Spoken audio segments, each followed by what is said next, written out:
सभी को नमस्कार। आप सबका स्वागत है एनएलपी की इस कक्षा में। मेरे अंदर का परमात्मा आपके अंदर के परमात्मा को नमन करता है। तो हम न्यूरो लिंग्विस्टिक प्रोग्रामिंग में बहुत सारी चीजें सीख रहे हैं। इससे पिछला जो टॉपिक था एंकरिंग का। एंकरिंग बहुत ही शानदार चीज है। हम अपनी किसी भी स्थिति को एंकर कर सकते हैं और उसको फिर पॉजिटिव एंकर बना करके हर परिस्थिति से उबर सकते हैं। क्योंकि हमारा जो थॉट प्रोसेस है वही हमें कहीं ना कहीं रोक देता है। यदि हम उसमें एक ऐसा पॉइंट डाल लें जो हमारे लिए ट्रिगर बन जाए, तो जैसे किसी का चेहरा देख के गुस्सा आता है, ऐसे ही उस ट्रिगर पॉइंट को याद करके हम मोटिवेट भी तो हो सकते हैं। तो इसका एंकरिंग का जो प्रयोग है वो इसलिए ज्यादा किया गया। जब पेवलोव ने कुत्तों पर जो एक्सपेरिमेंट किया था, उसके बाद उन्होंने यही निष्कर्ष निकाला था कि यदि एक डॉग की हम सलाइवा तक निकल जाता है बिना किसी चीज के, सिर्फ ट्रिगर पॉइंट से, तो क्यों नहीं हम इस ट्रिगर पॉइंट वाली थ्योरी को मानव के पॉजिटिविटी के लिए इस्तेमाल करें। और तब उन्होंने इस टेक्निक को बनाना शुरू किया था। तो बहुत अच्छी टेक्निक है, इसको बार बार पढ़ना समझना। अच्छा, आज हम चल रहे हैं एक लाइफ में जो एक दो स्टेट है हमारी। एक है करंट स्टेट, एक है डिजायर्ड स्टेट। तो करंट स्टेट से डिजायर्ड स्टेट तक पहुंचने का जो रास्ता है, वो जो गैप है, उस गैप को पूरा करने के लिए हम बहुत सारे प्रयास करते हैं।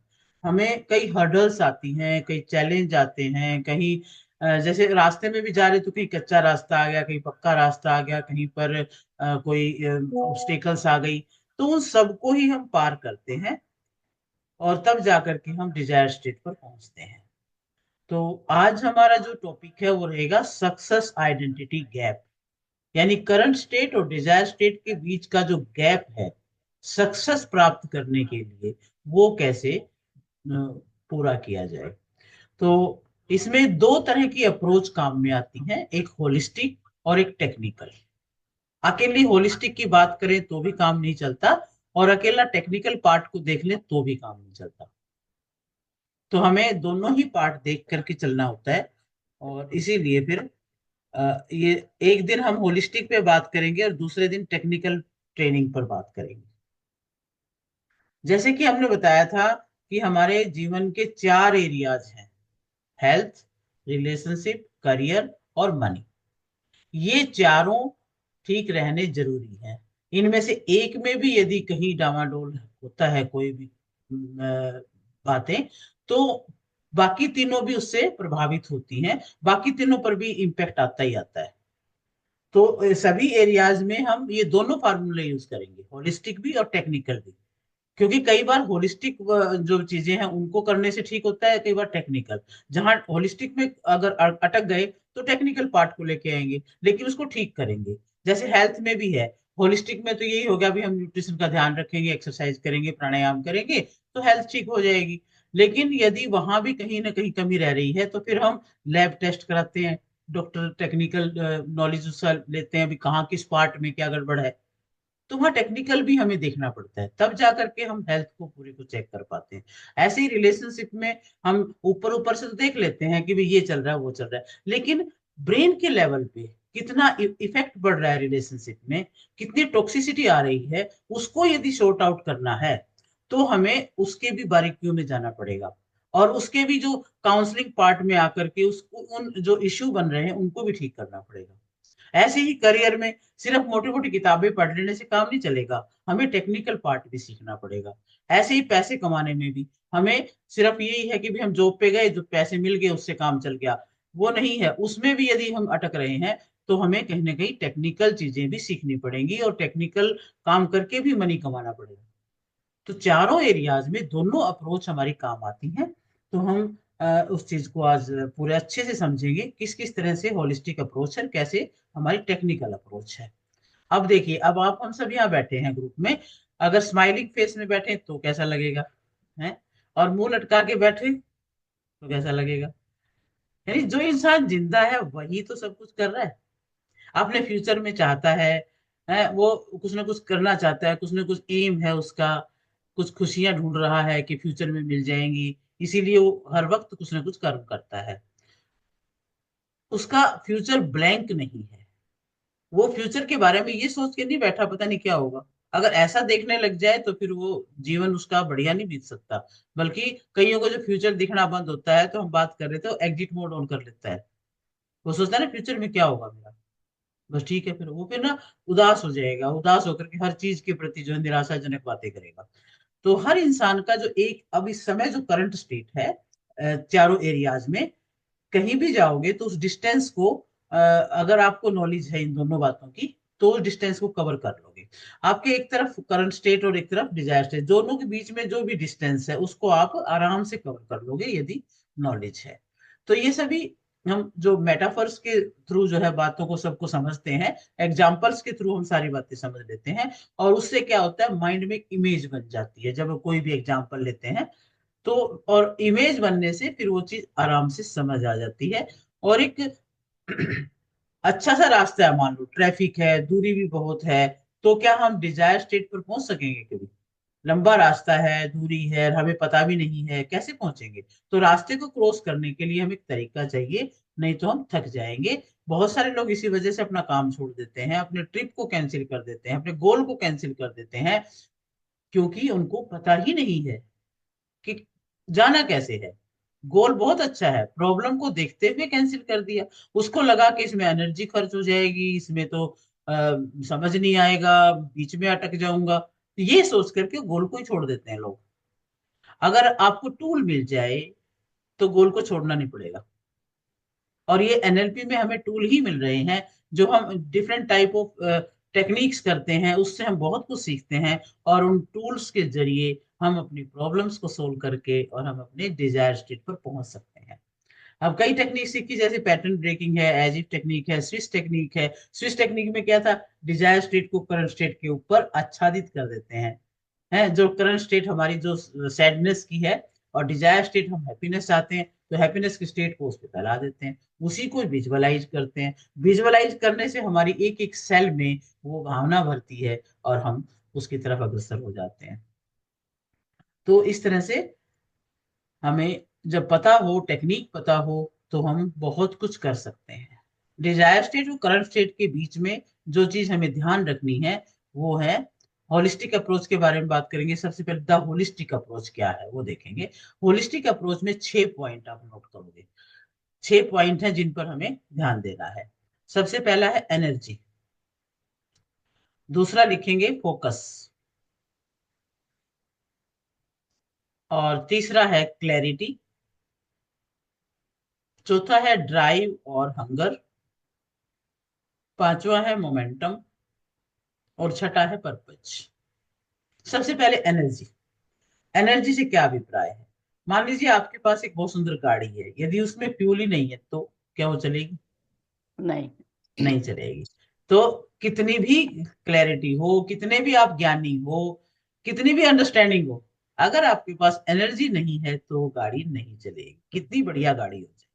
जब तक उसमें फ्यूल नहीं है तब तक वो नहीं चलेगी। तो गोल अचीव करने के लिए हमें सबसे ज्यादा जरूरी है एनर्जी का होना। एनर्जी नहीं होगी तो कुछ नहीं कर पाएंगे। तो आप में से भी कितने लोग ऐसे हैं जो ये समझते हैं कि लो एनर्जी की वजह से हम काम नहीं कर पाते हैं? कितने लोग इस बात को समझते हो जाता है, कभी कभी लो हैं? Energy yes. मन नहीं लो करता काम एनर्जी की करने वजह को। से फिर हम उस काम को ही छोड़ देते हैं, हाँ हाँ। है ना। और छोड़ देंगे, या तो फिर ये सोचेंगे कल कर लेंगे। हम्म। प्रोक्रेस्टिनेट करते हैं, फिर हम टालते हैं उस चीज को, क्योंकि एनर्जी नहीं है। अब एनर्जी भी तो फिर किस किस तरह की एनर्जी चाहिए वो देखते हैं, इसके फिर आगे और हम कैटेगरी बनाते हैं। पहले फिजिकल एनर्जी। फिजिकल एनर्जी सबसे पहले नंबर पे आती है। आप में यदि फिजिकल एनर्जी नहीं है, लेथार्जिक फील हो रहा है, और लेथार्जिक फील हो रहा है और सुस्ती आ रही है, नींद आती रहती है, तो नहीं मन करेगा काम करने का। जैसे ही काम करने चलोगे नींद आएगी, नींद आएगी तो फिर आप काम कर ही नहीं पाओगे। तो इस तरह से क्यों आ रही है नींद, फिर आपको कारण जानना पड़ेगा। उस कारण को जानो, चेकअप कराओ, शुगर चेक कराओ अपना, और कोई टेस्ट चेक कराओ भी क्यों हो रहा है ऐसा। फिजिकल एनर्जी कम है तो आप किसी भी एक्टिविटी को ढंग से नहीं कर पाएंगे, सीढ़ियां भी नहीं चढ़ पाएंगे, कहीं थोड़ा सा चलना पड़ गया तो नहीं कर पाएंगे, 2 घंटे ट्रेनिंग करनी पड़ जाए तो नहीं कर पाएंगे। तो फिजिकल एनर्जी डाउन है तो क्या करना पड़ेगा फिर? साथ के साथ हम प्रॉब्लम देख रहे हैं, साथ के साथ सोल्यूशन भी ढूंढ रहे हैं। तो फिजिकल एनर्जी डाउन है, आपको पता लग गया। फिर आप क्या करोगे? या तो न्यूट्रिशन बढ़ाओगे, अगर आपके अंदर वीकनेस है तो न्यूट्रिशन बढ़ाओगे, तब जाके काम चलेगा। ग्लूकोज लेवल कम हो गया है तो आपको वो लेना पड़ेगा। या डॉक्टर कोई बात सजेस्ट करे भी ये इस चीज की वजह से ऐसा हो रहा है, तो वो चीज आपको ठीक करनी पड़ेगी। तो इसके लिए आपको पूरा अपने आप के बारे में जानना जरूरी है। आप क्या इनटेक ले रहे हो, क्या जरूरत है आपकी, तब जाके आप इस चीज को ठीक कर सकते हो। आपने सुबह दोपहर शाम जो खाना खा रहे हो, क्या उसमें वो न्यूट्रिशन है? क्या आप उस हिसाब से प्रोटीन या उस हिसाब से एनर्जी को चीज ले रहे हो? अभी आप ये वेट के बारे में, अपना स्टैंडर्ड वेट क्या है, प्रोटीन लेवल कितना लेना है, ये वैसे तो देखो गूगल पे सारी जानकारी होती है कि आपके अंदर न्यूट्रिशन लेवल कितना है, आप जांच करवा करके और उसकी पता लगा सकते हो। अब हम ही देखो, हमें भी जैसे हमारे जो कोच जीएसपी ने पूछा कि आप प्रोटीन कितना लेते हो। मैंने कहा प्रोटीन तो दही दूध में होता है, दूध में लेती नहीं हूँ, कभी कभी दही लेती हूँ। तो कहते फिर आप में एनर्जी कैसे रहेगी? तो देखो उन्होंने एकदम से इसको इंडिकेट किया कि भी आपको अगर किसी चीज से प्रोटीन नहीं मिल रहा है तो आप न्यूट्रिशन लो, वो सप्लीमेंट लो फिर इसका। प्रोटीन जो हमारे शरीर में जो बार बार सेल्स टूट रही हैं, बन रही हैं, उसके लिए हमें प्रोटीन की जरूरत है। और प्रोटीन की मात्रा हमने बिल्कुल कम कर रखी है, तो लथार्जिक तो होंगे ही होंगे। तो वहां इस बात के बारे में अवेयरनेस बहुत जरूरी है। तो प्रोटीन कितना लेना है, वो अपना एक पैमाना है, उसके हिसाब से हम देख सकते हैं। जो हमारा स्टैंडर्ड वेट है हाइट के अकॉर्डिंग, जो एक्चुअल में है उसको नहीं देखना, जो स्टैंडर्ड होना चाहिए। जैसे मेरी हाइट 5'3" है, तो मेरा जो एक्चुअल स्टैंडर्ड वेट होना, हमारा हमारा होना चाहिए 55 से 60 के बीच में। हाँ हाँ हाँ, 55 से 60 के बीच में होना चाहिए। हाँ तो हाँ। 55 से 60 ग्राम हमें प्रोटीन लेना चाहिए। Per day. जितना हमारा एक्चुअल वेट है उतने ग्राम, हाँ, उतने पर ग्राम डे पर प्रोटीन डे, का हाँ सेवन हाँ। हमारे लिए जरूरी है। तो हम ये देखें, कैलकुलेट करें क्या उतना प्रोटीन हम ले रहे हैं। तो प्रोटीन इनटेक आप बढ़ाएंगे तो आपके अंदर वो एनर्जी बनी रहेगी, जो सेल्स टूटती बनती रहती हैं उनकी, जो उनको जो चाहिए वो सब मिलता रहेगा। तो ये दूध दही पनीर और ये पल्सेस हैं, दालें हैं, उनके अंदर ये पनीर होता है। जो वेजिटेरियन है उनके लिए दूध दही पनीर और दाल वगैरह है। और या फिर कोई जो ड्राई फ्रूट्स हैं, तिल है, मूंगफली है, वो आप सब पता लगा के रखें। और उसका भी कैलोरी काउंट करके या ग्राम काउंट करके जरूर उतना लेना चाहिए। जब से थोड़ा सा इस बात का ध्यान किया तो मुझे फर्क लगा इस चीज में कि यस, प्रोटीन को हम ध्यान ही नहीं कर रहे थे। अब थोड़ा थोड़ा कभी पनीर ले लेना, कभी थोड़ा दही ले लेना। दाल मैं बिल्कुल नहीं खाती थी, तो मैं थोड़ी दाल भी अब ले लेती हूँ। तो उन चीजों का थोड़ा ध्यान करने से ही इस बात का फील होना शुरू हुआ कि हाँ, फायदा तो होता है इन चीजों को ध्यान करते हैं तो फिर हम। तो अच्छा, मान लीजिए शुगर लो हो रहा है किसी का, तो ग्लूकोज लेना जरूरी है। हाँ हाँ हाँ। जैसे ही शुगर लो होगा, यदि आप थोड़ा सा ग्लूकोज पानी में डाल के ले लोगे, एकदम एनर्जी मिल जाएगी। तो एनर्जी लो क्यों हो रही है, पहले तो पता लगाना पड़ेगा, और फिर उसके बाद उसका न्यूट्रिशन को पूरा करना पड़ेगा। और या विटामिन डी की कमी होती है, या विटामिन बी 12 की कमी होती है, तो भी हमारे अंदर वो एनर्जी नहीं रहती है, मन ही नहीं करता है कुछ काम करने का। तो ये चीजों की भी पूर्ति हमें सप्लीमेंट के थ्रू कर लेनी चाहिए।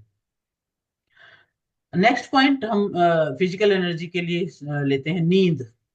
सेकंड पॉइंट है नींद का। जब आप काम करते हो तो आपके अंदर ब्रेकडाउन हो रहा है, दिमाग यूज हो रहा है, फिजिकली आपकी एनर्जी यूज हो रही है, थकावट हो रही है। बार बार जब ऐसा होता है, लंबा समय तक ऐसा होता रहता है, तो कई बार तो इतना ज्यादा वर्कलोड ले लेते हैं सबकी, बेहोशी हो जाता है बंदा इतना ज्यादा काम करते करते। तो ब्रेन उसको जानबूझकर बेहोश कर देता है ताकि वो जिंदा रह सके। ब्रेन जब एग्जॉस्ट हो जाता है, बॉडी जब एग्जॉस्ट हो जाती है, एनर्जी डाउन होती है, तो बेहोश होके गिर जाता है। अब ये ब्रेन का अपना एक सिस्टम है, नहीं तो वो मर जाएगा। इसलिए उसको बेहोश कर दिया पहले, ताकि वो रीगेन कर ले अपनी एनर्जी को। तो उसके ब्रेन को लगता है कि ये जिस तरह से काम कर रहा है, बेहोश नहीं करेगा तो ये मर जाएगा, तो कुछ ना कुछ फेल्योर हो जाएगा, इसलिए बेहोश कर दिया। ये माइंड का प्रोटेक्टिव सिस्टम है। इस प्रोटेक्ट करने के लिए ब्रेन इस तरह की बातें करता है। कई बार सांस फूल जाता है, कई बार आप चल नहीं पाते तो आप रुक जाते हो, एक्टिविटी नहीं कर पाते हो, बड़ा ही डेंजरस सिचुएशन हो जाती है कई बार। तो आपको नींद के लिए भी बहुत जरूरी है कि वो पूरी होनी चाहिए। जितना भी आपके एज के अकॉर्डिंग नींद का जो भी फिनोमेना है, उसके अकॉर्डिंग आपको उतनी नींद लेनी ही लेनी है, और टाइमली ले, उसका ज्यादा फायदा है। कभी भी हम इस चीज को देखें कि रात जो है सोने के लिए बनी है, रात को यदि प्रॉपर नींद हो जाए तो अगला दिन कितना सुंदर बीतता है। ये सबका अनुभव है इस तरह का। तो इस चीज का बहुत ध्यान रखना है। नेक्स्ट पॉइंट आता है फिर एक्सरसाइज। हमने शुरुआत में बात की थी हमारे शरीर में, हमारे जो बॉडी के अ, जो भी सिस्टम है उसके हिसाब से, कि फ्रेम है, body mind are part of one system. यानी बॉडी और माइंड एक ही सिस्टम के पार्ट हैं। यदि फिजिकल एनर्जी हमारी अप है तो मेंटल एनर्जी भी अप रहेगी। शरीर एकदम हार्ड वर्क के लिए ही बना है, और माइंड बना है शांत रहने के लिए। बॉडी बना है भागने के लिए, और माइंड बना है शांत रह करके अपना काम करने के लिए। लेकिन आजकल उल्टा हो रहा है, बॉडी को शांत कर दिया है हम लोगों ने, और माइंड को भगाते रहते हैं। अब देखिए फिर क्या होगा। तो ये सब उल्टा हो रहा है। आजकल आजकल फिजिकल जॉब तो रही नहीं ना, तो इस हाँ, मारे माइंड भागता है। तो तभी फिर हेल्थ पे फर्क आ रहा है। देखो हाँ एनर्जी उतनी हाँ। नहीं काम कर पाती है, कि हम क्या करते हैं, माइंड को तो भगाते रहते हैं दिन रात दिन रात, और बॉडी को आराम करवा रहे हैं। और है उल्टा, सिस्टम उल्टा है, कि माइंड बना है शांत रहने के लिए और बॉडी बना है काम करने के लिए। तो जिसको भागना है भगाना है उसको शांत कर दिया, जिसको शांत करना उसको भगा दिया। यानी बंदर से बोल रहे हैं तो स्विमिंग कर ले, मछली से बोल रहे हैं तो उड़ जा। ये दोनों को काम करने का जैसे हम बोलते हैं, तो ये उल्टा हो रहा है। फिजिकल एनर्जी चाहिए तो मेहनत करनी पड़ेगी, एक्सरसाइज करनी पड़ेगी, बॉडी में एनर्जी, मसल स्ट्रेंथ बनानी पड़ेगी, मसल एंड्योरेंस बनानी पड़ेगी। अब जो सिस्टम बन रहा है उसके अकॉर्डिंग क्या है कि हमारी मसल्स में पावर ही नहीं है, पैरों की मसल्स में पावर नहीं है, हाथों की मसल में पावर नहीं है, और ब्रेन जो है वो खूब काम करने को तैयार है। तो ये सब हमारी कहीं ना कहीं जो होलिस्टिक अप्रोच है वो ठीक नहीं चल रही है। यदि काम की क्वालिटी अच्छी चाहिए तो आपको बॉडी माइंड का सिंक्रोनाइजेशन सही करना पड़ेगा, तब जाकर के आप दोनों का काम अच्छे से कर पाएंगे। तो एनर्जी में सबसे पहले हमने बात की फिजिकल एनर्जी की। फिजिकल एनर्जी में तीन एस्पेक्ट हैं, एक्सरसाइज है, नींद है, न्यूट्रिशन है। फिर हम बात करते हैं साइकोलॉजिकल एनर्जी की।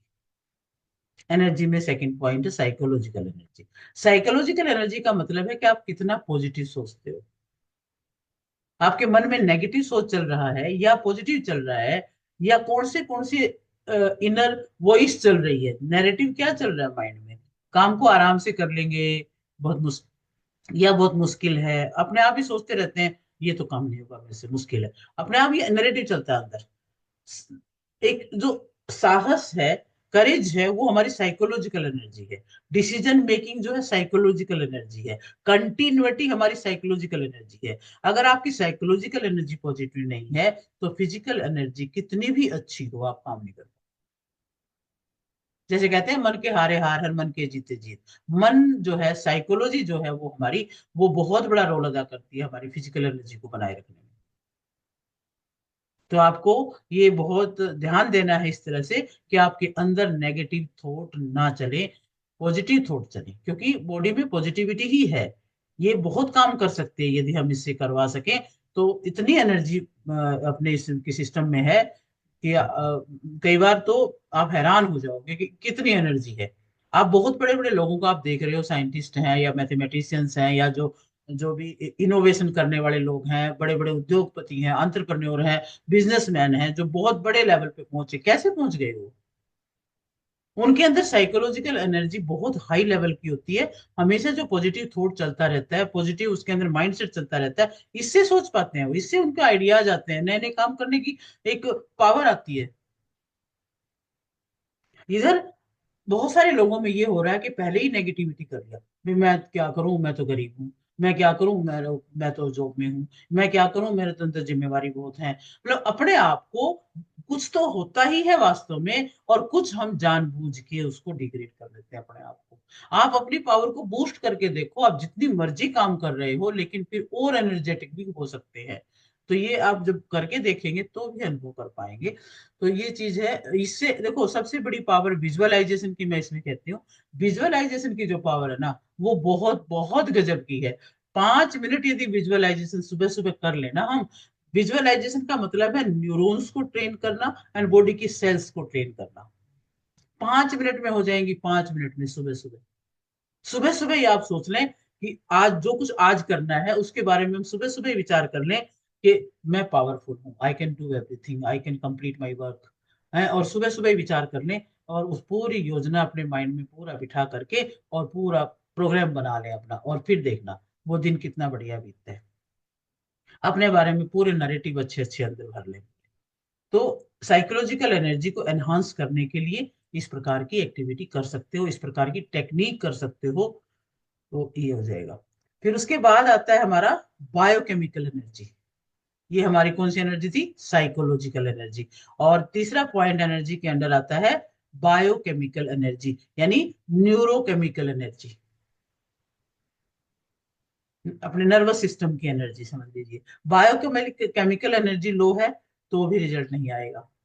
लेडीज इस बात को अच्छे से समझ सकती हैं कि पीरियड्स के दौरान जो फील आता है या मेनोपाज के दौरान जो फील आता है, जिस प्रकार के हार्मोन्स उनके अंदर से सीक्रेट हो रहे होते हैं, तो वो सारा उनके अंदर कितना कितना परिवर्तन ला देता है। गुस्सा होते हो तो भी आपको पता लगता है कि किस प्रकार से कौन से हार्मोन निकले और किस किस प्रकार से हमारी एनर्जी को खा गए बिल्कुल।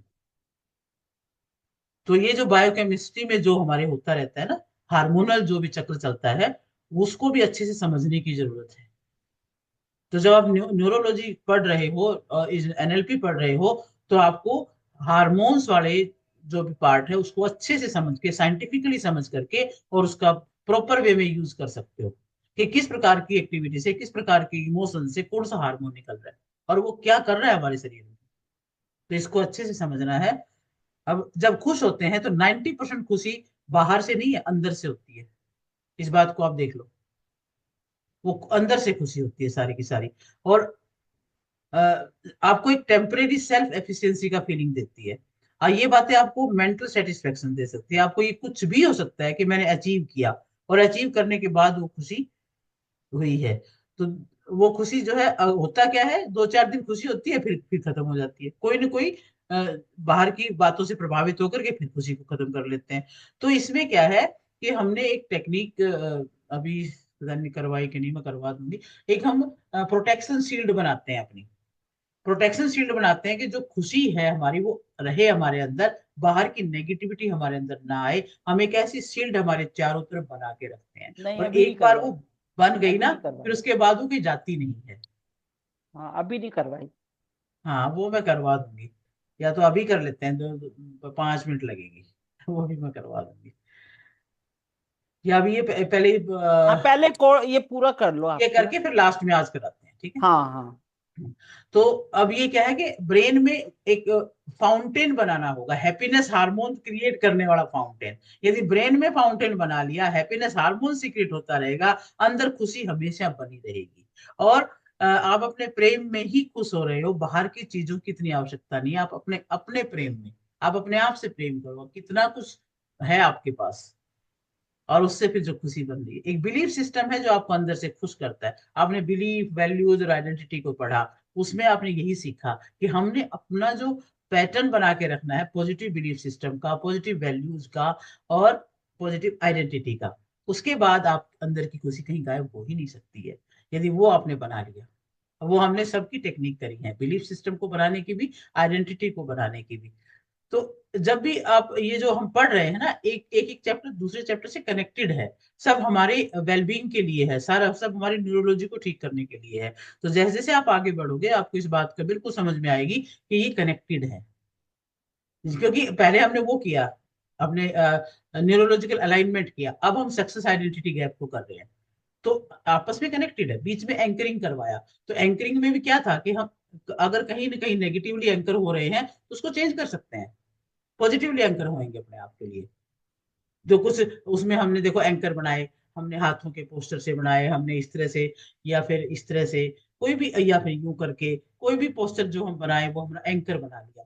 जब भी चाहिए क्रिएट करो और उसी भाव में आ जाओ, फिर काम करो। तो इस तरह से। तो चलिए, ये हमने बात की हमारी बायोकेमिकल एनर्जी की, जिसको हम ठीक कर सकते हैं। हार्मोन्स का नॉलेज रखें और अपना खुशी का जो भी क्राइटेरिया है उसको समझें। और उसके बाद आता है स्पिरिचुअल एनर्जी। आध्यात्मिक एनर्जी, आध्यात्मिक ऊर्जा क्या है। जो स्पिरिचुअल लोग होते हैं उनकी लाइफ में कुछ भी चलता रहे वो शांत रहे। कितनी बड़ी बात है। यहाँ छोटी सी बात से हम ट्रिगर होकर के अपना मन बुद्धि को बिल्कुल डाउन करके बैठ जाते हैं। लेकिन जहाँ स्पिरिचुअलिटी है, जहाँ हमें वो हकीकत समझ में आ गई कि हम क्या है, इस दुनिया में क्या रोल है हमारा, जब वो चीज हमें समझ में आती है, सारे लोगों का जो महत्व है वो समझ में आता है, उसके बाद तो स्पिरिचुअल एनर्जी में जब रहेंगे तो शांत रह करके बहुत पावरफुल काम करते रहेंगे। तो मेडिटेशन करना, ब्रीदिंग टेक्निक करना, ये स्पिरिचुअलिटी का एक तरीके होते हैं। जब हम ब्रीदिंग पे ध्यान देते हैं ना तो भी डीप डाउन जाते हैं, अपने अंदर डीप में होते हैं। जब हम आंख बंद करके ओनली श्वासों पे ध्यान देते हैं, वो जो श्वास उस वक्त की जो प्रक्रिया हो रही है, हमारी एक एक सेल को एनर्जी दे रही है, जिसको हम इतना महत्व नहीं दे पा रहे हैं। लेकिन अगर महत्व देंगे ब्रीदिंग को, तो ब्रीदिंग ही बहुत बड़ा रोल अदा कर देती है। 5 मिनट की ब्रीदिंग अगर आपने कॉन्शियसली की कि आप पूरा सांस ले रहे हो और आपके पूरी बॉडी में एक एक सेल तक पहुंच रहा है, एक एक न्यूरॉन तक पहुंच रहा है और उसको एनर्जी दे रहा है, क्योंकि ऑक्सीजन एनर्जी है, डायरेक्ट एनर्जी है। अब जब सांस सांस घुटता है ना तो हॉस्पिटल में क्या करते हैं, ऑक्सीजन ही तो लगा देते हैं उसको। ऑक्सीजन लगाते ही वो रिलैक्स हो जाता है। तो ऑक्सीजन की जो मात्रा है वो भी हमारी ब्रीदिंग से बढ़ती है और उससे हमारी एनर्जी बढ़ती है और मेडिटेशन अच्छा होता है, हम शांत होते हैं, हमारी एनर्जी बूस्ट होती है। तो ये हमारी स्पिरिचुअल एनर्जी हमारे ग्रंथों में, हमारे रिसर्च में माइंड का यूज हुआ है और वो एनएलपी ही है। एनएलपी की टेक्निक है। कोई भी श्लोक बताओ, सारे जो माइंड पे ही काम कर रहे हैं। तो जब भी किसी श्लोक को आप पढ़ेंगे, भगवत गीता में पढ़ेंगे, तो आपको लगेगा एनएलपी की ही टेक्निक है ये भी। वो एनएलपी की तरह ही तो हमें समझाया जा रहा है कि डुअलिटी क्या है और द्वैत अद्वैतवाद क्या है। हम क्या पढ़ते हैं भगवत गीता में, कितने गुणों की चर्चा करते हैं, कितना कुछ उन्हें भगवान कृष्ण बताते रहते हैं। भाई ये अ, अर्जुन में कहता है एक कोई भी इंसान जन्म लेता है तो 26 गुणों को लेके जन्म लेता है। वो सब क्या है, एक एक को पढ़ोगे तो लगेगा कि ये तो हमारी पावर्स है सारी। तो ये सब हम समझ सकते हैं स्पिरिचुअल एनर्जी को, यदि समझेंगे, साइंटिफिकली समझेंगे इस चीज को, तो हम इसका पूरा लाभ उठा पाएंगे, स्पिरिचुअल एनर्जी का भी। हैप्पीनेस बढ़ती है, नेचुरली आती है हैप्पीनेस स्पिरिचुअल एनर्जी से। आप देखेंगे कोई बुराई कर रहा है तो कोई आपको नेगेटिव फील होगा ही नहीं। आप कहेंगे ये तो उसके दिमाग की उपज है, मैं इस पे क्या कर सकता हूँ। इतने इतने शांत हो जाएंगे, कोई कुछ कह ले भाई, तेरे दिमाग की उपज है, मैं क्या करूं। तो वो एक भाव आ जाता है और उसमें आप शांत रह सकते हो। नहीं तो हम किसी ने कुछ कह दिया उसी बात से इतना बुरा मान जाते हैं कि हमारा सारा दिन और रात खराब हो जाती है। तो सबसे ज्यादा तो यही है कि हमारे अंतर में कोई भी चीज अ, असर ना करे, बस हम अंतर के जो हमारे जो गुण हैं उनके अंदर हम खुश रहना सीख जाएं। तो ये जो एनर्जी 4 तरह की हमने बात की है, इनको लेकर के आप अपने एनर्जी को बूस्ट रख सकते हो, यदि इसको हम अच्छे से समझ के और इसका हम प्रैक्टिकली अपने ऊपर लागू करें। अब आती है बात फोकस। फोकस क्या है? Focus is selection process. देखिए फोकस क्या है? Focus is selection process. आपको किस चीज के साथ अपने जीवन में आगे बढ़ना है। जैसा कि आपके पास कई काम है, लेकिन आप किस चीज पर फोकस कर रहे हो, किस चीज पर अटेंशन स्पेन दे रहे हो। हम कंसंट्रेशन और फोकस को एक ही मान लेते हैं, लेकिन एक नहीं है। अगर आप एनएलपी को समझते हो तो ये दोनों अलग हैं। वो मोमेंट वो मोमेंट है, मेरे लाइफ का यूनिट है मोमेंट। एनएलपी क्या है? एक मोमेंट। और मेरी लाइफ का यूनिट मोमेंट है। आपके मोमेंट्स का कॉम्बिनेशन लाइफ है। आपका एक एक पल मिलकर के लाइफ बनी हुई है। और आप इस समय क्या फील कर रहे हो, आपकी लाइफ में जितने भी अच्छे मोमेंट होंगे उतनी ही आपकी क्वालिटी ऑफ लाइफ अच्छी होगी। यदि आपकी लाइफ में बैड मेमोरीज हैं, बैड एक्सपीरियंस हैं, करियर में, मनी में, रिलेशनशिप में बैड एक्सपीरियंस लेकर के बैठे हो, तो आपकी क्वालिटी ऑफ लाइफ अच्छी नहीं हो सकती। क्वालिटी ऑफ लाइफ में आपके जो यूनिट हैं, जो मोमेंट्स हैं, वो कितने कैसे बिता रहे हो, ये देखो। मोमेंट से बन के जो लाइफ बनी है, एक एक मोमेंट को ध्यान रखना है। यहाँ पर एक बहुत अच्छा म्यूजिक बज रहा है और कोई व्यक्ति बहुत ड्रिंक करके आ गया, तो क्या वो आनंद ले पाएगा? बहुत ही सूदिंग सा म्यूजिक है, बंदा ड्रिंक करके आ गया, उसको क्या पता, क्या आनंद का पता है। उसका म्यूजिक का वो मोमेंट वो प्रोसेस ही नहीं कर पाएगा। कोई कुछ बोल रहा है तो उसको समझ नहीं आएगा, उसका प्रोसेसिंग करने की कैपेसिटी खत्म हो जाएगी, अपनी लाइफ का एक्सपीरियंस नहीं कर पा रहा है। जब आप फोकस में रहते हो तब आप उस चीज का एक्सपीरियंस करते हो, हर चीज को अच्छे से एक्सपीरियंस कर सकते हो, खाना खा रहे हो या तो उसको अच्छे से एक्सपीरियंस कर सकते हो, गाना सुन रहे हो तो आनंद ले सकते हो। जब डी फोकस कर जाते हो तो हम लाइफ की क्वालिटी का आनंद नहीं ले पाते, उसकी क्वालिटी को मेंटेन ही नहीं कर पाते। तो आपका फोकस किस तरह से काम करता है, जब आप कोई काम करते हो तो बिना किसी डिस्ट्रैक्शन के साथ, साथ ही मोबाइल को देख रहे हो, साथ ही आप टीवी को देख रहे हो, साथ ही खाना खा रहे हो, तो आपका फोकस तो टूट गया, आप किसी भी चीज का आनंद नहीं ले रहे हो। तो आनंद लेना है, क्वालिटी अच्छी बनानी है हर एक काम की, तो फोकस जरूरी है। और फोकस में कितनी देर, कितने स्पैन तक आप फोकस कर पा रहे हो। जब आप फोकस करते हैं तो आपका सेल्फ डाउट का जो बैरियर है खत्म हो जाता है, आप उसी काम में लग जाते हो, पूरा 100% वहां पर टॉप काम कर पाते हो, अच्छे रिजल्ट लेके आ सकते हो, कॉन्शियसनेस में उसको प्रोसेसिंग करते हो। और जब दो काम एक साथ करते हो तो वो डिवाइड हो जाता है। अब डिवाइड हो जाता है हमारा जो प्रोसेस करने का जो ब्रेन का सिस्टम है, वो कुछ बिट्स में काउंट किया जाता है। तो कहते हैं वो फिर जब बट गया तो फिर हमें वो समझ नहीं आती है चीजें, फिर हमारा फाउंडेशन ही खराब हो जाता है। बिना फाउंडेशन के यदि घर बनाएंगे तो ज्यादा चलेगा ही नहीं। इसलिए कोई भी डिजायर्ड गोल है तो उसके लिए फंक्शनल गोल भी दिखना जरूरी है। आपने जो भी लिखा है उसके पीछे उसको देखना है, उसके सामने देखना है। अभी आप जोर जोर से बोलोगे कि जो भी लिखा है, तो आपको क्या महसूस होगा? अगर दो बंदे साथ में बोलेंगे तो कैसा महसूस होगा? अगर एक ही बंदा बोल रहा है तो ही क्लैरिटी से सुनेगा, अगर दो साथ साथ बोलने लग जाए तो फिर सारा मिक्स हो जाएगा और किसी को भी कुछ भी समझ में नहीं आएगा, और तीन चार बोलने लग जाए तो कुछ भी समझ नहीं आएगा। तो इसी तरह से जब एक काम को करते हैं तो ही ज्यादा क्लैरिटी आती है, बाकी जितने ज्यादा डिस्ट्रैक्शंस बढ़ते जाएंगे उतनी क्लैरिटी कम होती चली जाएगी। तो क्वांटम फोकस वाले चैप्टर को हमने बहुत अच्छे से करना है, अभी उसकी बारी आएगी तो बहुत डिटेल में उसको हम करेंगे। तो ये हमारा हमने किया कि होलिस्टिक अप्रोच जो है वो किस तरह से हमें काम कर रही होती है। फिजिकल एनर्जी में बात की हमने, साइकोलॉजिकल, बायोलॉजिकल और स्पिरिचुअल, और फोकस और कंसंट्रेशन। मनी भी हमें खुशी नहीं दे सकती, खुशी के लिए आपको ब्रेन में ही फाउंटेन बनाना पड़ता है। तो ये हमने आज होलिस्टिक अप्रोच के बारे में जाना है, और इसके बाद हम जानेंगे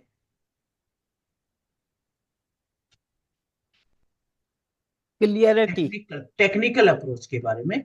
तो ये जो छह चीजें हमने करी अभी, एनर्जी, फोकस, क्लैरिटी, ड्राइव और हंगर और मोमेंटम, ये हमने करना है। इसमें क्लैरिटी पे जाएंगे अभी हम। आपने क्या बताया? Energy, focus, clarity, energy, drive, hunger. Focus, हाँ। क्लैरिटी, ड्राइव और हंगर, हाँ। Momentum, purpose. पर्पस। हाँ जी। ठीक है।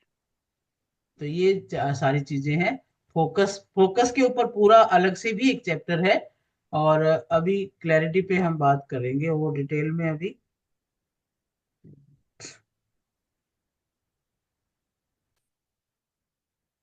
फोकस के बाद बात आती है हमारे क्लैरिटी की, यानी फोकस और कंसंट्रेशन समझने के बाद फिर हम समझेंगे क्लैरिटी को। लाइफ जो है, लाइफ को लेकर एक डिटेल पिक्चर हमारे पास होनी चाहिए। अगर हम कल के बारे में कहें तो कल को देखो, हम कल को नहीं देख पाएंगे। और रुक करके यदि हम एक महीने बाद को देखने लगेंगे तो नहीं देख पाएंगे। यानी हमें वो क्लैरिटी होनी चाहिए कि मेरा फाइनेंशियल स्टेट क्या होना चाहिए, मेरी लाइफ में और क्या ऐड होना चाहिए, हमारी सोशल स्टेटस क्या होगा, हमारा फिजिकल स्टेटस क्या होगा, मेंटल स्टेटस क्या होगा। ये जितना क्लैरिटी के साथ हम लेकर के चलेंगे उतना ही हम काम कर पाएंगे। जब हमें फ्यूचर में क्या करना है उसके बारे में क्लैरिटी ही नहीं है, हमारी प्लानिंग जो है हमारे पास वो क्लियर नहीं है, तो हम कैसे डेस्टिनेशन के साथ पहुंचेंगे? डेस्टिनेशन को क्लियर बहुत जरूरी है समझना। अभी आप मान लो गाड़ी लेकर निकल जाते हो, तो मान लो बहुत कोहरा है रास्ते में और आपको कुछ नहीं दिखता, तो क्या गाड़ी चला पाएंगे? तो क्लैरिटी बहुत जरूरी है। नहीं चला पाएंगे हम गाड़ी को। यदि कोहरे में चला रहे हैं, बहुत गहरे धुंध हो रही है, तो कहाँ चला पाएंगे। उसी तरीके से यदि आपको फ्यूचर नहीं दिख रहा, हमारा डेस्टिनेशन नहीं दिख रहा, और लाइफ को फिर अब स्पीड कैसे बनेगी। इसीलिए, और बिना स्पीड के फिर हमें गोल को अचीव नहीं कर सकते हम, क्योंकि हर चीज को स्पीड चाहिए, रफ्तार चाहिए। रफ्तार होगी, स्पीड होगी, तो हम कहीं पहुंच सकते हैं। यदि ऐसे स्लो स्लो चलते रहे तो ठीक है, अभी चलते रहो, अपनी लाइफ को बिताते रहो, वो एक अलग बात है। तो मुझे ए पॉइंट से बी पॉइंट तक पहुंचना है, तो मुझे उसमें क्लियर दिखना चाहिए कि रास्ता कैसा है। अभी अ, मान ले मेरे पास अब दो दो कोर्स हैं, रेकी है, एनएलपी है। तो वो मुझे स्पष्ट दिख रहे हैं करना क्या है। अब रेकी को कितना टाइम देना है, एनएलपी को कितना टाइम देना है, दोनों के लिए फिक्स टाइम रखना है, एक एक बैलेंस बना के चलना है। तो एक साल की जैसे हम प्लानिंग बना के रखी है कि नेक्स्ट बैच कब स्टार्ट करना है। तो ये सारे गोल जो हमारा, वो हमें क्लियरली मेंशन करना पड़ेगा। और पेपर पेन पे जब तक क्लियर नहीं होता, तो वो हम स्टेप्स भी नहीं उठाते हैं।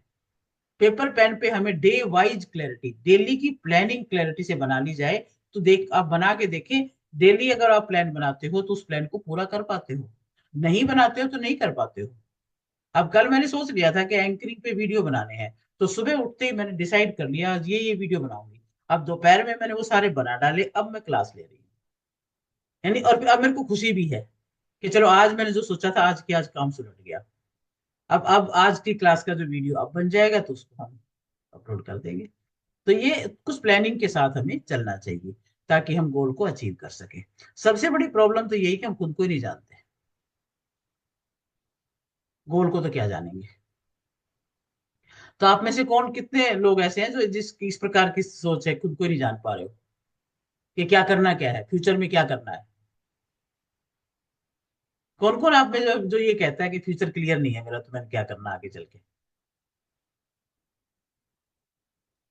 सही में नहीं है, यही नहीं पता मुझे करना क्या है।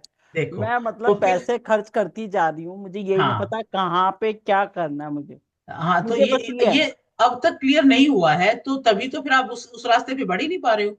हाँ हाँ, तो जहां पहले थोड़ा सा अपना, करती हूँ फिर रुक जाती हूँ, नहीं जो छोड़ो ना, क्या करना है। हाँ नहीं, अब आपको ना एक, ये तो आपको एक दिन बैठ करके और डिसाइड कर लेना चाहिए, फिर एक तरफा होकर के उस काम में लगना पड़ेगा। ये सक्सेस आइडेंटिटी गैप को समझ करके इस पे आप फोकस करना, इस चैप्टर के ऊपर। और फिर समझना इस चीज को, ये क्या कहना चाह रहे हैं। बहुत से नेगेटिव फैक्टर चल रहे हैं अंदर।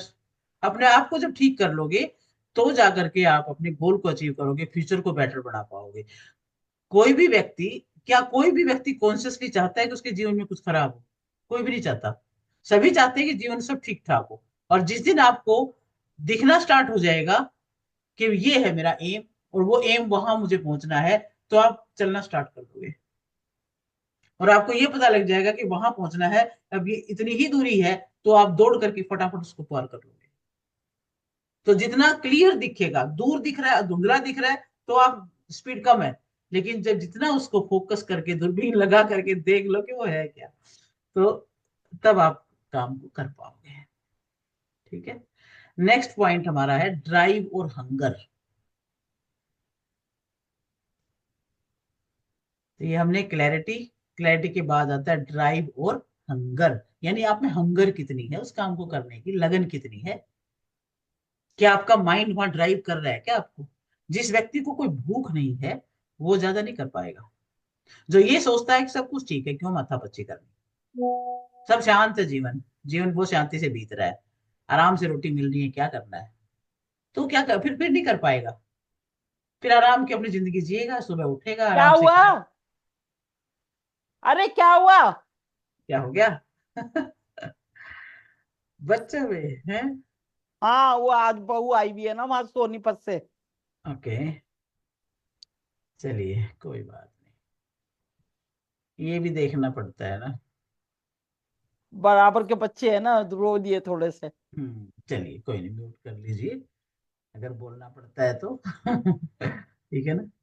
तो जब भूख नहीं है, तो कोई ज्यादा कर नहीं पाता है। भूख माने वो ड्राइव नहीं है अंदर से, एक पुश नहीं है, तो भी नहीं कर पाते हम। पुल कोई कितना करेगा, अंदर से पुश होना चाहिए, वो हंगर होनी चाहिए, वो ड्राइव होना चाहिए। तो लोग क्या करते हैं, अब क्या करना है ज्यादा माथापच्ची करके, तो फिर वो प्रयास ही नहीं करेंगे, उनका हंगर खत्म हो गया है। फिर आपको इस बात में बड़ा पर्सनल ग्रोथ में जो है बड़ा इम्पेक्ट रहता है इस बात का कि ड्राइव और हंगर कितना है। अगर किसी इंसान का हंगर खत्म हो गया तो पर्सनल ग्रोथ भी खत्म है फिर उसकी, वो ग्रोथ नहीं कर पाएगा। अगर किसी इंसान में अगर कोई महीने में 5 लाख कमा रहा है और उसकी हंगर खत्म हो गई है, तो क्या वो different skill different technique update करेगा? नहीं करेगा। वो ठीक है 5 लाख बहुत है भाई, और क्या करेंगे। तो वो सोचेगा कि 5 लाख तो कमा रहा हूँ, क्या जरूरत है। जिस लेवल पे वो कमा रहे हैं वो आगे बढ़ना नहीं चाहते फिर, क्योंकि उनकी हंगर खत्म हो गई है, उनमें ड्राइव नहीं है वहां काम करने का। तो वो ना तो स्किल बढ़ाएंगे ना पैसा इन्वेस्ट करेंगे। उनके पास हंगर होगा, जिसके पास हंगर होगा वही बढ़ेगा आगे, वो रुकेगा नहीं फिर। एक होता है सिचुएशनल हंगर, देखो हंगर भी किस तरह से। एक होता है सिचुएशनल हंगर, उसके घर में पैसा नहीं है, प्रॉब्लम है। आज मैं 10 लाख कमा रहा हूँ या कमा रही हूँ, और 25 से 30 कमाना चाहती हूँ, तो हमेशा सोचती रहूंगी मुझे क्या करना है, क्या करना है, मुझे क्या सीखना है, क्या और स्किल को बढ़ाना है, किस तरह से मुझे, किस टेक्निक से मुझे आगे बढ़ना है। तो मैं उस पर काम करूंगी यदि मुझे 10 से 25 30 पर पहुंचना है तो। और अब मुझे उस विषय को सीखने की जरूरत पड़ेगी जो, और मैं सीखती रहूंगी और आगे बढ़ती रहूंगी, उसको यूज करती रहूंगी। तो अभी आप सबका भी थैंक यू है कि जो मैं ये जो मैं कर रही हूँ इसमें आप सहयोग दे रहे हो, और आप साथ बैठ के पढ़ रहे हो, तो मेरा भी मन कर रहा है कि चलो हम भी इस विषय में और आगे कुछ नॉलेज को बढ़ाएं और आगे करें। ये एनएलपी जो नया शुरू किया है ये बहुत ही अच्छा एक नॉलेज है, और इसकी जरूरत सबको है। तो मुझे तो ये लगता है कि जितना ज्यादा लोगों तक हम पहुंच पाए उसके लिए मेरी लगन लगी रहती है, और करते रहते हैं। तो मेरे अंदर यही हंगर है, यही ड्राइव, यही पुश हो रहा है मेरे अंदर कि मुझे कुछ करना है बस। हम्म। तो अब मुझे ये समझ में आ रहा है कि भी टेक्निकल काम भी करना है, 7 7 8 8 घंटे टेक्निकल में लगाना है, तब जा करके ये चीज कर पाएंगे। क्योंकि ये जो जूम पे काम करना, पीपीटी बनाना, नोट्स बनाना, फिर वीडियोज अपलोड करना, ये सब क्या है, ये टेक्निकल काम भी साथ साथ सीखने पड़ते हैं। ये स्किल सीख करके ही हम आगे काम कर सकते हैं। जब इंसान की हंगर खत्म हो जाती है ना, तो वो फिर वो इन कामों पे ध्यान नहीं दे सकता। इन कामों पे होलिस्टिक टेक्निकल अप्रोच में ध्यान वही देता है जिसके अंदर हंगर है, अंदर से कुछ अर्ज उठ रही है, कुछ ड्राइव कर रहा है, कुछ पुश हो रहा है अंदर से कि नहीं कुछ करना है, कुछ पाना है। तो हमेशा ये सोचो कि जो सोचा वो आज ही करना है। बस जो आज के लिए सोचा आज ही करना है, इतना भी यदि हम कर पाते हैं तो भी अ, हम आगे मोमेंटम बना रहेगा फिर। तो आज आज सोचा आज ही करना है, जो बोला परसों तो बीत गए बरसों। बस आज का काम कल पे छोड़ा वो तो अलग बात है। जब और भी आगे छोड़ते हैं फिर तो बरसों बीत जाते हैं, फिर तो पता ही नहीं चलता। और जिसने किया आज उसने किया राज।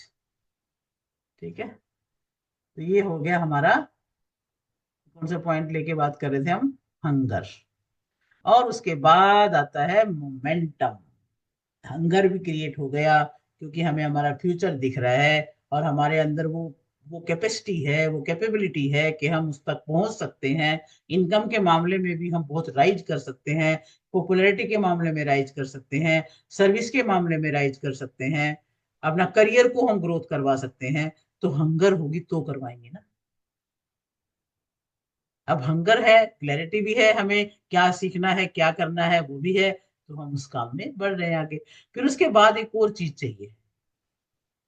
चलो हंगर भी है हमारे अंदर, और फोकस भी हमने कर लिया, क्लैरिटी भी हमें आ गई, फिजिकल और मेंटल एनर्जी भी हमने बढ़ाने के लिए उपाय कर लिया, हमारी हेल्थ का और हमारे साइकोलॉजी का हमने ध्यान रख लिया, स्पिरिचुअलिटी का ध्यान रख लिया।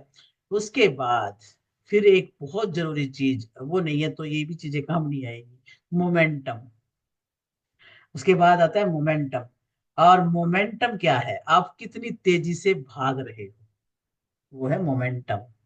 आप प्रोग्रेस कितनी जल्दी कर रहे हो, मोमेंटम देखना है आपने। लेकिन मोमेंटम का ऑपोजिट क्या, रेसिस्टेंस। पॉजिटिव मोमेंटम होता है, फिर एक होता है रेसिस्टेंस, रुक जाते हो। तेजी से भागना वो तो बात एक है, लेकिन उल्टा क्या है, रेसिस्टेंस है। रेसिस्टेंस दो तरह का है। एक होता है एक्सटर्नल, एक होता है इंटरनल। रेसिस्टेंस हमेशा नहीं रहता, 10% रहता है रेसिस्टेंस, 90% ये नहीं रहता है। 90% हम क्रिएट करते हैं। इस बात को समझो, बाहर से जो रेसिस्टेंस है वो ज्यादा नहीं है, ओनली 10%। 90% कहां से है? अंदर से। ये मेरा अपना इंटरनल रेजिस्टेंस है, जो हम खुद बनाते हैं और फिर उससे लड़ते हैं।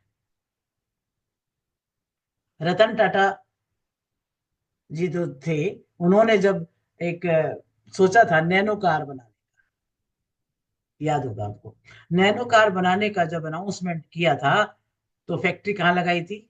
बंगाल में, और उनकी माता जी ने बंद करवा दी थी। फैक्ट्री का घेराव करके बंद करवा दिया गया था। वो एक्सटर्नल रेजिस्टेंस था।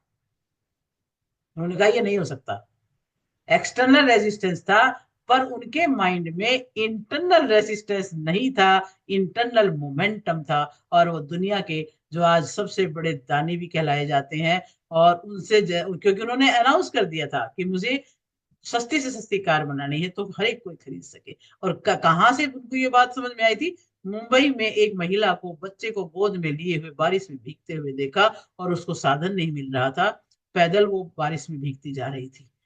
तो फिर मिली तो भी साइकिल मिली उसके, जो कोई जा रहा था साइकिल पे बैठ के जा रही थी, तो उसको लगा कि अगर सस्ती गाड़ी मिल जाए तो मेरे ख्याल से बहुत ज्यादा लोग खरीद पाएंगे। और उन्होंने एक अंदर से जो मोमेंटम बनाया, अंदर का कोई रेसिस्टेंस उनको रोक नहीं पाया।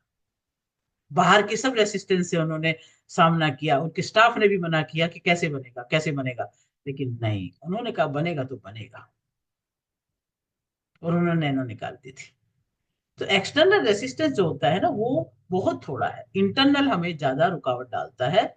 तो बिजनेस में एक्सटर्नल रेसिस्टेंस हो तो वो हम पार कर सकते हैं। परिवार में कोई मेंबर है जिसकी तबीयत भी खराब रहती है, आप कुछ नहीं कर पाते, पर रेसिस्टेंस हो जाता है। लेकिन इंटरनल असिस्टेंस है, तो आप मदद करके बहुत कुछ कर सकते हो। और अगर इंटरनल रेसिस्टेंस हो गया, तो प्रोक्रेस्टिनेशन करना शुरू कर दोगे।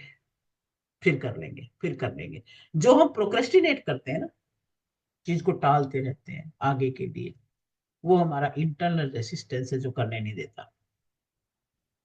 कोई ना कोई बहाना ढूंढते रहते हैं, नेगेटिव थिंकिंग आ रही होती है, ओवर थिंकिंग आ रही होती है। अगर ये सारी चीजें आपके अंदर चल रही हैं, तो आप कुछ नहीं कर पाओगे।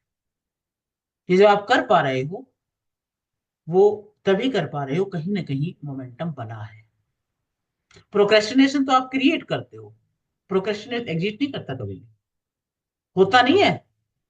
कहीं प्रोक्रेस्टिनेट नहीं है, नेचर अपना काम ठीक टाइम पे कर रही है, प्रकृति सारा, मौसम सारे ठीक काम करते रहते हैं, पूरा सिस्टम चलता रहता है, लेकिन हम प्रोक्रेस्टिनेट करते हैं। सिस्टम में कहीं प्रोक्रेस्टिनेट नहीं है। तो ये हमारा अपना रेजिस्टेंस है, जो हम करते रहते हैं। लेकिन जिस दिन आपका इंटरनल रेसिस्टेंस खत्म हो जाएगा, हर काम स्मूथ हो जाएगा, देखना। इंटरनल रेसिस्टेंस होता है तो कंफ्यूजन होता है। जब आप कंफ्यूजन में रहते हो, ये काम करूं कि ए काम करूं कि बी काम करूं कि सी काम करूं, तो स्टक हो जाओगे, स्टक कंडीशन आ जाएगी जब आप कंफ्यूजन में रहोगे। तो जो कंफ्यूजन स्टेट है, वो आपके मोमेंटम को किल कर देती है। देखिए कौन कौन सी चीजें आपके बीच में आड़े आ रही हैं, आपका अंदर का ही सारा कुछ है। अगर आपको क्लैरिटी नहीं होगी तो मोमेंटम नहीं आएगा। अगर आप कोई एक रास्ते में गाड़ी चलाते हो, जब आप श्योर नहीं हो कि रास्ता ठीक है कि नहीं है, तो गाड़ी को स्लो चलाते हो। देखना, सोच समझना इस एग्जांपल को। जब आपको रास्ता श्योर नहीं है कि ये रास्ता ठीक पे जा रहा हूँ कि नहीं जा रहा, तो गाड़ी अपने आप स्लो हो जाएगी, तेज नहीं चला पाओगे। आप सोचोगे पहले पता लगा लूं कहीं ज्यादा आगे ना निकल जाए।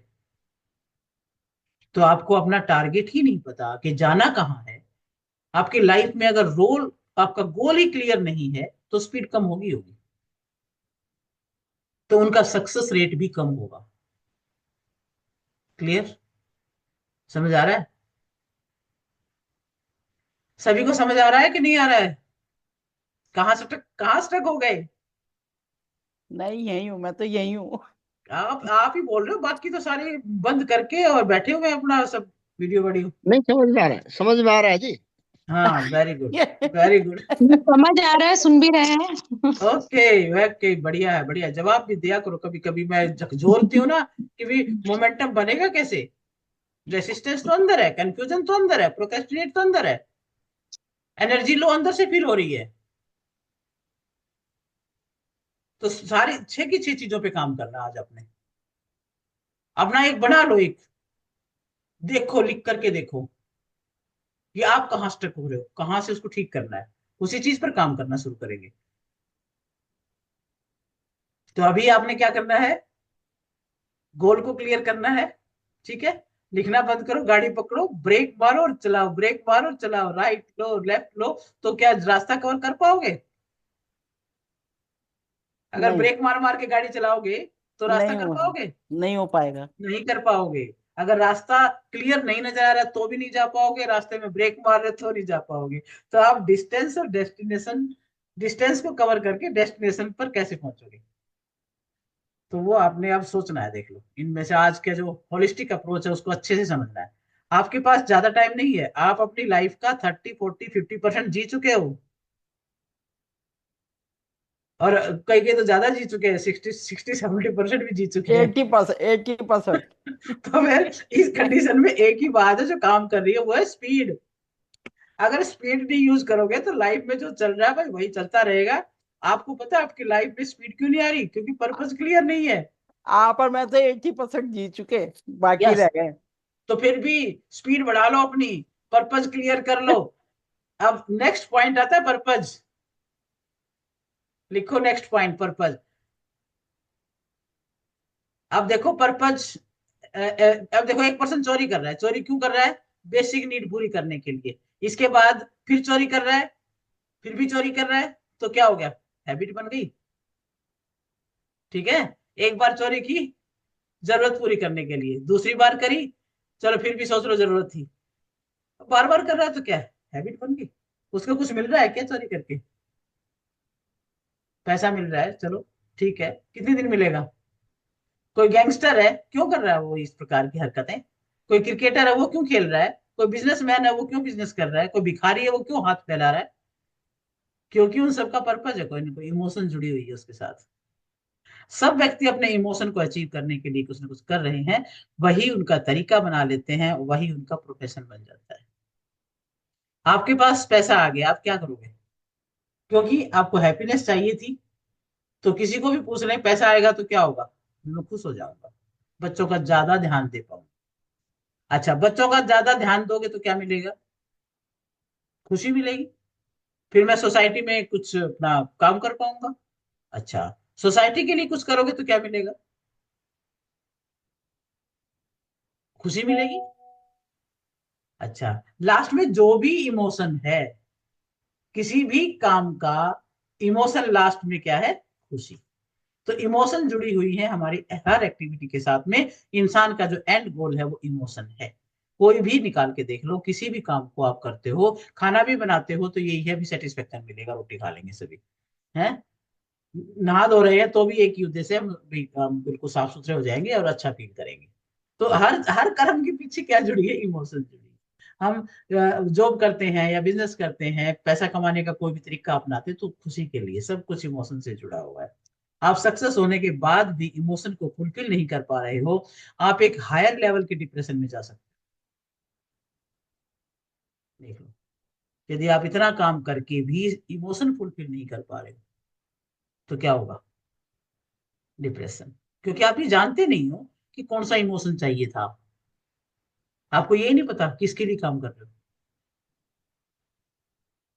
तो I must know my purpose, my value.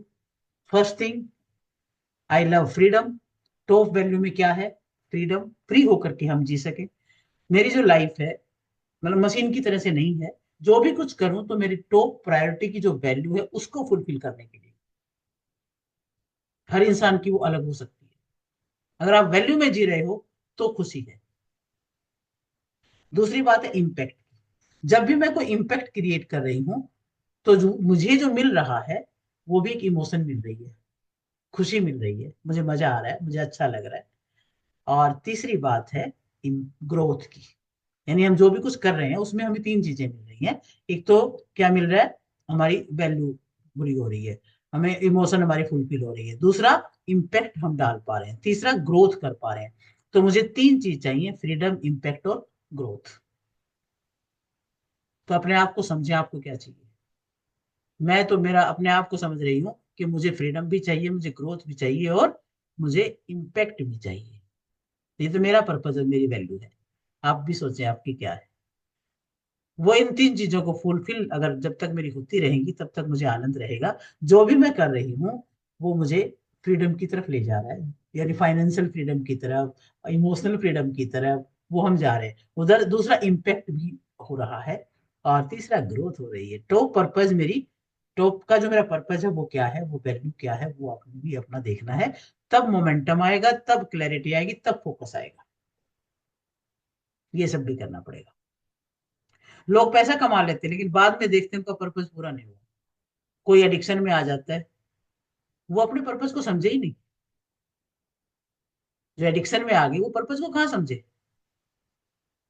तो हमें ये तो सिखाया गया स्कूल में कि शिवाजी के माता पिता का नाम क्या था, लेकिन ये किसी ने नहीं बताया कि अपनी स्टेट को कैसे बना के रखना है, अपनी मेंटल स्टेट को कैसे ठीक बना के रखना है, लाइफ का पर्पस कैसे डिसाइड करना है, कैसे काम करना है, कैसे मोमेंटम को बना के रखना है, कैसे होलिस्टिक अप्रोच है जो हमने जो बात किया अच्छी चीजों के ऊपर, वो कैसे मेंटेन करनी है, वो नहीं सिखाई जा रही है। तो आज इसीलिए ये कोचिंग इंडस्ट्री ग्रो कर रही है। यहाँ हर कोच कोई ना कोई बात लेके आ रहा है जो स्कूल कॉलेज में नहीं पढ़ी, वो बात यहाँ पे कोचिंग के थ्रू सिखाने की कोशिश कर रहा है। और ये हमारे लाइफ के अंदर बहुत ज्यादा वैल्यू ऐड कर रही है ये सारी चीजें मिलकर के। कोचिंग इंडस्ट्री में दो रीजन मेन है, जो एजुकेशन स्कूल कॉलेज में नहीं हुई वो हो रही है। वर्तमान में जिस चीज की जरूरत है वो सिखाई जा रही है, वर्तमान में जो प्रॉब्लम खड़ी हो रही है उसका सोल्यूशन बताया जा रहा है। जो टाइम चल रहा है, टाइम के हिसाब से बहुत जबरदस्त फिनोमिना है। इस चेंज को समझने वाला पर्सन चाहिए। जो स्ट्रेस लेवल बढ़ रहा है जो पहले नहीं था, अब हर घर में इंटरनेट है, सब लोग काम कर रहे हैं, लेकिन फिर भी स्ट्रेस लेवल बढ़ रहा है क्योंकि पर्पस क्लियर नहीं, फ्यूचर क्लियर दिख नहीं रहा है, मोमेंटम नहीं बन रहा है, एनर्जी नहीं ध्यान में आ रही है। कौन सी एनर्जी पे काम करें। अगर फिजिकल एनर्जी पे कर रहे हैं तो मेंटल साइकोलॉजिकल एनर्जी को नहीं समझ पा रहे हैं, स्पिरिचुअल एनर्जी को नहीं समझ पा रहे, बायोकेमिस्ट्री को नहीं समझ पा रहे हैं। तो कितनी सारी ऐसी चीजें हैं जिन्हें समझना होगा। पहले कुछ नहीं था, इंस्टाग्राम, फेसबुक, यूट्यूब कुछ नहीं था, लेकिन अब बहुत सारी चीज देख देख करके भी स्ट्रेस में आते जा रहे हैं। कोई यूरोप का ट्रिप करके आ रहा है, कोई यूके का ट्रिप करके आया, फिर भी लगता है कि हमें कुछ करना है, कुछ खाना है, कुछ पीना है, यानी क्लियर ही नहीं है कि असली गोल है क्या। हम्म। तो अभी आप देखें आपकी करंट स्टेट क्या है। अभी जब पेन पेन और नोटबुक है आपके पास, आप वहां पे देखें, उसने कुछ पॉइंट लिखें, आपकी करंट स्टेट क्या है और डिजायर स्टेट क्या है। राइट हैंड समझे करंट स्टेट और ये है डिजायर स्टेट। ये देखें, डिजायर स्टेट में जाने के लिए कोई ना कोई टास्क कर रही हूँ, तो क्या है, ऑब्स्टिकल्स चैलेंजेस आ रहे हैं, और जो व्यक्ति ओवरकम कर लेगा स्माइलिंग फेस रखते हुए डिजायर स्टेट पर पहुंच जाएगा। उसके लिए दो बातें हैं, हॉलिस्टिक ट्रेनिंग और टेक्निकल ट्रेनिंग। हॉलिस्टिक ट्रेनिंग जो पॉइंट आज हमने करे वो हैं, और उसमें आप रिवाइज भी कर सकते हो। Energy, physical energy, psychological energy, biochemical energy, और दूसरा हमने बात की फोकस पर। अगर मान लीजिए कोई नशे की हालत में है तो फोकस नहीं कर पाएगा, उसे पता ही नहीं जिंदगी में क्या चल रहा है। तीसरी बात है क्लैरिटी, कहाँ पहुंचना है, इस बात का बिल्कुल क्लियर पिक्चर होना चाहिए। चौथी बात हमने की ड्राइव और हंगर, और पांचवी बात हमने की मोमेंटम, और छठी बात हमने की पर्पज। ये पांचों चीजों पे ध्यान करना और समझना कि आप कहाँ पर किस चीज में अटक रहे हो। समझ आ रहा, क्लियर हुआ कुछ आज। आंखें खुल रही है थोड़ी थोड़ी। सारी, थोड़ी थोड़ी नहीं, सारी। थोड़ी थोड़ी आंखें खुल रही है। गुड। तो कल हम इसका टेक्निकल पार्ट भी समझेंगे। यस। आज इसको समझ नहीं, देखो समझ के ना प्रैक्टिकल में ले आओ अब। चाहे प्राची है, यशपाल है, कुसुम जी है, सब सभी को कह रही हूँ कि इसको प्रैक्टिकल में लाना है, असलियत में परिवर्तित करना है बस। ठीक है। लाइफ जो है ना बहुत इंपॉर्टेंट है। तो लाइफ में दोनों अप्रोच पे चलेंगे और अपना फ्यूचर को, गोल को फुलफिल करेंगे। ठीक है। जी। तो बहुत बहुत धन्यवाद। और कल फिर मिलते हैं टेक्निकल अप्रोच के पॉइंट्स के साथ। बाय। या और कुछ शेयर करना है या कुछ? आप वो करवा रहे थे ना एक? अच्छा, ओके ओके ओके, प्रोटेक्शन। मैं बलून प्रोटेक्शन बनवाता हूँ, चलो ठीक है। आज एक हाँ टेक्निक हाँ। हो जाए। ओके, वेरी गुड, आपने याद दिलाया, थैंक यू सो मच। अभी हम एक टेक्निक करेंगे। अभी मैं थोड़ा सा, यस, 10-15 मिनट के अंदर ये टेक्निक पूरी हो जाएगी और आप उस चीज को फील कर पाएंगे। रिलैक्स होके बैठे, जहां भी बैठे आराम से, आंखें बंद, मस्त हो गए, रिलैक्स हो जाएं पूरी तरह से। अपने आप को पूरा शांत कर दे, रिलैक्स। गहरे लंबे सांस लें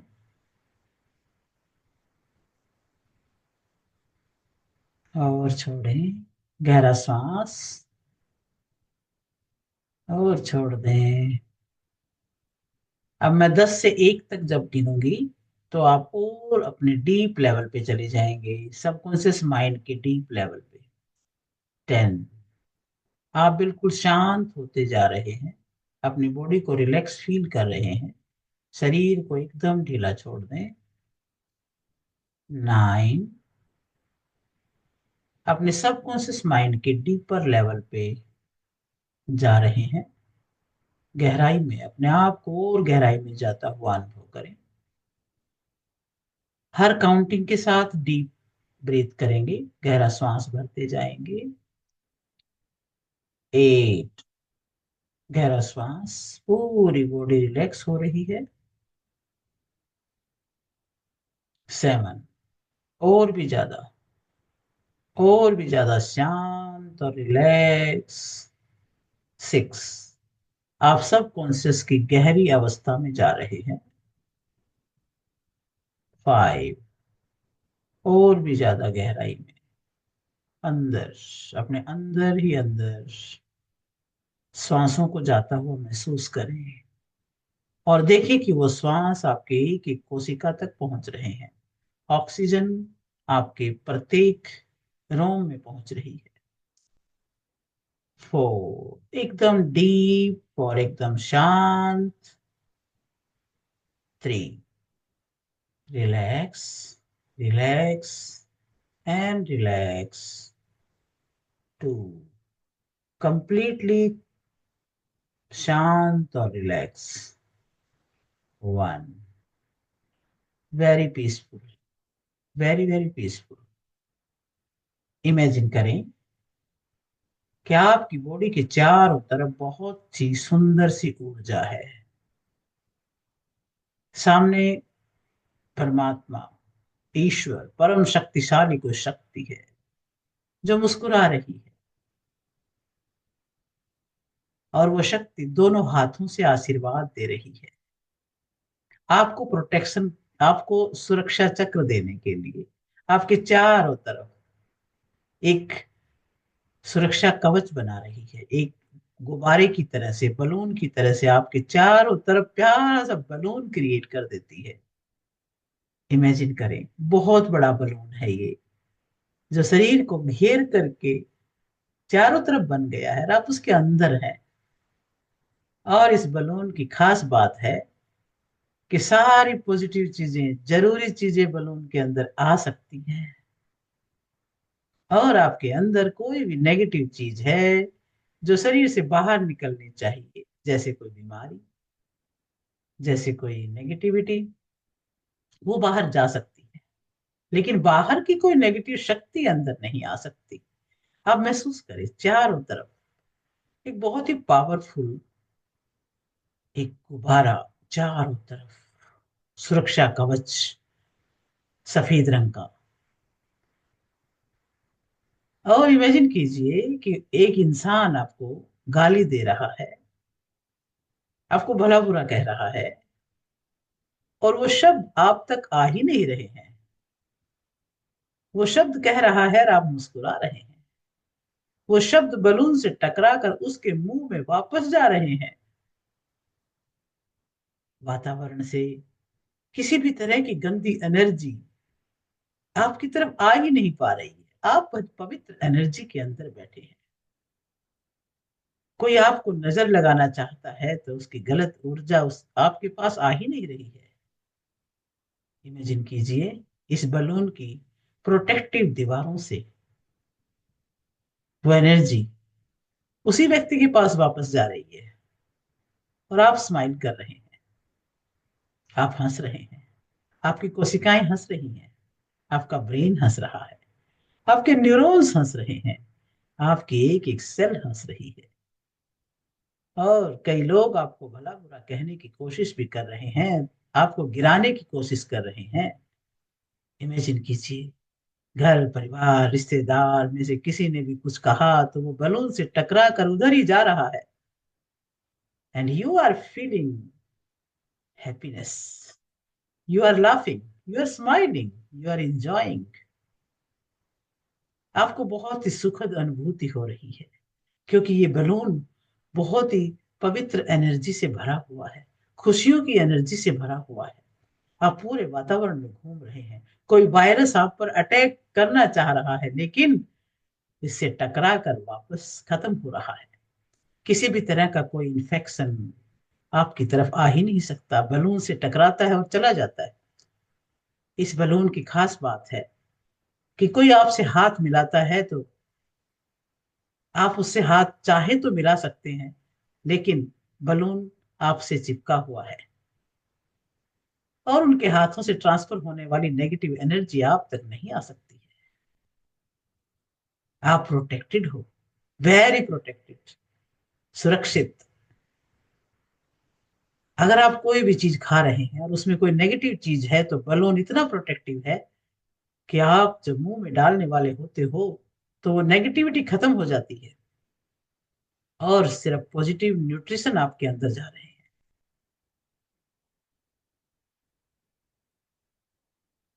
आपके अंदर शुद्धता प्रवेश कर रही है, आपके रोम रोम में शुद्धता आ रही है, एनर्जी आ रही है, और नेगेटिव एनर्जी बाहर जा रही है, काले काले धुएं के रूप में बाहर जा रही है, और बहुत सुंदर एक ब्राइट एनर्जी आपके अंदर आ रही है। आपकी बॉडी से बीमारी, थकावट, नेगेटिविटी सब गायब हो चुकी है।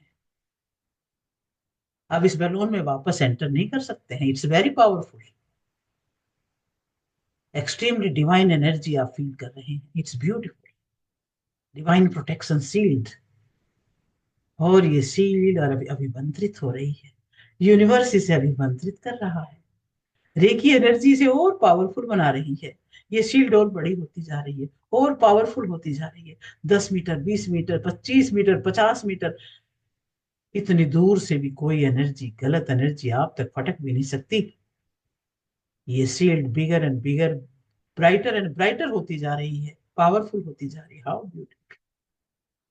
जब भी आप इस शील्ड को हटाना चाहें, सोते समय इसको हटा सकते हैं। जब भी आप इस शील्ड को बंद करना चाहें तो कमांड दे दें क्लोज, तो ये क्लोज होकर आपकी मुट्ठी में आ जाएगी। और जब आप इसको यूज करना चाहें तो आप इसको अपने सिर के ऊपर हाथ डालें और ये फैल जाएगी चारों तरफ। ये powerful energy, powerful protection shield आपके पास आ चुकी है। दोनों हाथ अपने हृदय पे रखें और थैंक यू बोल दें उस यूनिवर्स का, उस शक्ति का जिसने ये शील्ड बनाई है। दोनों हाथ जोड़ लें और इस जगत की हर वस्तु, हर व्यक्ति, हर प्राणी का धन्यवाद कर दें। और अब इस शील्ड को बोले क्लोज, तो ये क्लोज हो जाएगी और क्लोज होकर आपकी मुट्ठी में आ जाएगी। और आप इसको फोल्ड करके अपनी पॉकेट में रख सकते हैं, और अपने साइड में भी कहीं रख सकते हैं। जब भी आप बाहर निकलें इसको ओपन बोल दें तो ये ओपन हो जाएगी और आपके साथ साथ रहेगी।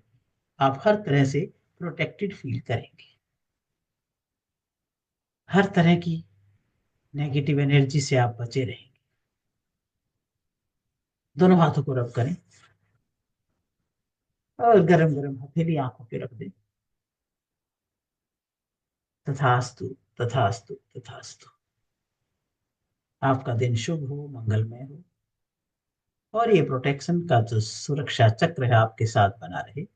जब भी यूज करना चाहें तब कर लें। इंटेग्रेशन टेक्निक है, घर से बाहर निकलते ही डाल लें। आप हर प्रकार की नेगेटिव एनर्जी से बचे रहेंगे। चलिए, कैसा लगा? बहुत अच्छा लगा। बन गई प्रोटेक्शन शील्ड, ठीक है। मेरे पास ना 7 चक्र टी रखा है, मैंने उसको दे दी। जब वेरी जाऊंगी लेके चली जाऊंगी। या गुड, बहुत बढ़िया। चलिए, ठीक है फिर। आज यहीं पे समाप्त करते हैं और कल फिर मिलते हैं टेक्निकल अप्रोच के साथ। Yes ma'am. Bye. Bye. Okay जी।